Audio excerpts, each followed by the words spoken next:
Hola, en este video vamos a ver algunas recomendaciones sobre cómo evaluar en línea en tiempos de COVID-19.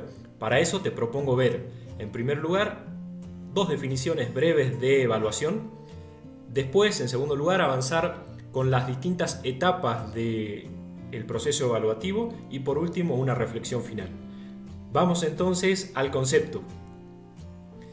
Tenemos estos dos conceptos clásicos de evaluación, uno de Camiglioni que dice que evaluar a nuestros alumnos, evaluar aprendizajes, no es otra cosa que emitir un juicio de valor justamente sobre algo, ya sea un trabajo, una lección o una actividad.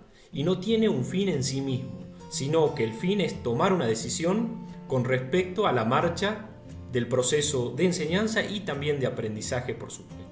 Y la segunda definición que me gustaría compartirte tiene que ver con Edith Litwin, que dice que evaluar tiene que estar contextualizado, no tiene que ser una práctica sorpresiva, tiene que ser parte de la enseñanza y de la vida diaria del aula, de lo que se hace cotidianamente dentro del aula, y con una consecuencia positiva para los aprendizajes. Estas dos definiciones son las dos clásicas definiciones que siempre manejamos. Vamos a ver cómo adaptamos un poco estas definiciones a la evaluación en línea. Para eso, veamos entonces las distintas etapas. La primera, por supuesto, es elaborar el propósito, el para qué y el por qué estamos evaluando. En la evaluación en línea sabemos que el propósito social o la función social de la evaluación, esa función que tiene que ver con establecer criterios para que nuestros alumnos promocionen, pasen de curso, acrediten conocimientos, en definitiva calificar, es una función de la evaluación que hoy está suspendida y en consecuencia vamos a la segunda función de la evaluación que tiene que ver con la función pedagógica, esa función que se vincula a la mejora de las prácticas, a la mejora de la adquisición de conocimientos. Entonces, primero y principal, definir el propósito, el para qué estamos evaluando. Y en la evaluación en línea, con qué finalidad estamos evaluando a nuestros alumnos. El segundo es la construcción del referente.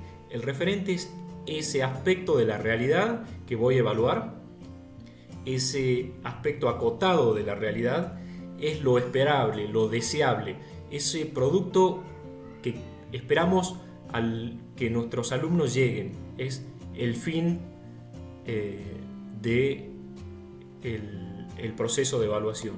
En tercer lugar, vamos a la recolección de datos. La recolección de datos, una vez que ya tenemos el propósito, el para qué evaluar y el referente, el qué vamos a evaluar, vamos hacia la recolección de datos, vamos hacia esa etapa que tiene que ver con la selección de instrumentos que nos van a dar información sobre justamente el referente.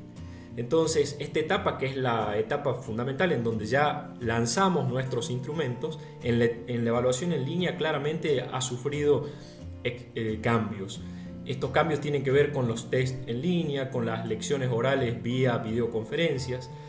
Vamos adaptando esa recolección de información, pero nos guiemos siempre por dos principios. El primero, que esos instrumentos sean confiables, y en segundo lugar, que sean instrumentos válidos, que apunten a nuestro referente.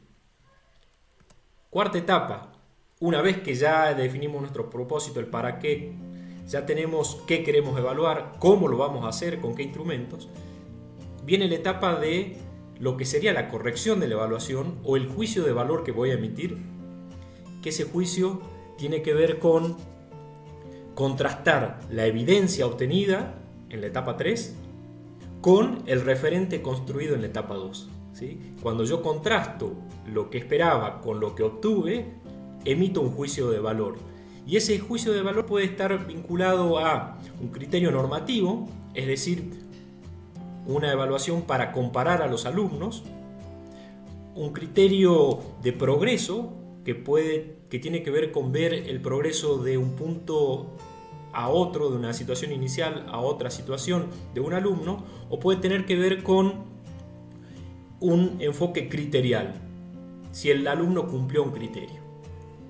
Vamos a la quinta, que es la devolución de la evaluación. Sabemos que es fundamental esa etapa para la retroalimentación, para sugerir, para orientar, para dialogar con el alumno, que sea a tiempo, que sea oportuna.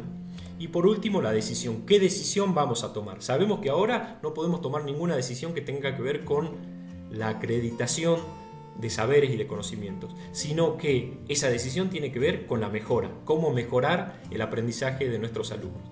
O sea que sirve para nosotros y sirve para que el alumno sepa en qué punto está, qué debe modificar, qué está haciendo bien. Y por último, nos parece fundamental que estas 6 etapas sean coherentes entre sí. Finalmente, la conclusión. Quería compartir esta pequeña reflexión sobre evaluación. Los buenos profesores utilizan la evaluación para ayudar a aprender, no solo para clasificar y jerarquizar los esfuerzos y el aprendizaje de los estudiantes, por lo cual es un proceso en el tiempo. Esto es, la evaluación se centra en el aprendizaje y no en el rendimiento. Escrita por el profesor Bain. Así que bueno, estos breves consejos o recomendaciones sobre la evaluación en línea espero que sean útiles para tu práctica docente. Sé que muchos lo estás aplicando y nos vemos el próximo video el próximo viernes. Muchas gracias, profesor.